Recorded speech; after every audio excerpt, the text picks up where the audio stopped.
Peoples paramedical staff पारां शहीदनि जी याद में मजलिस कोठाई खेनि भेटा पेश कई वई। मजलिस पीपल्स सेक्रेटरीट में कोठाई वई, जंहिंमें मुल्क जे नाले वारनि नयत ख़ाननि नयतूं पेश कयूं ऐं क़ुरान ख़्वानी में औरतुनि तोड़े ॿारनि क़ुरान पाक जी तिलावत करे शहीदनि जे रूह खे इसारे सवाब पहुचायो। इन मौक़े ते पीपल्स पैरामेडिकल स्टाफ सिंध जे सदर सुलेमान मेमन, न्याज़ हुसैन ख़ासकली, ग़ुलाम अली मीरानी ॿिनि अवामी आवाज़ टीवी सां ॻाल्हाईंदे चयो त शहीद क़ौम जो असासो हूंदा आहिनि। हुननि जी ॾिसल वाट, सोच ऐं नज़रियो क़ौम खे अॻियां वधण में वॾो मददगार साबित थींदो आहे।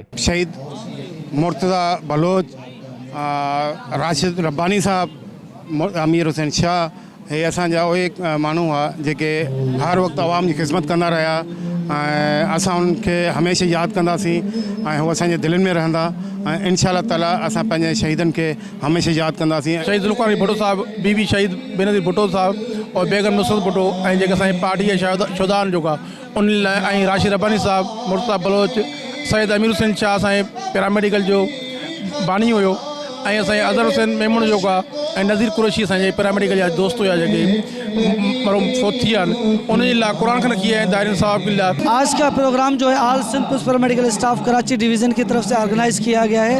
बेसिकली इसको एक नई नस्ल को और अपनी कौम को ये पैगाम देना है कि वो कौमें ज़िंदा रहती हैं जो शहदाओं को कभी भूलती नहीं है।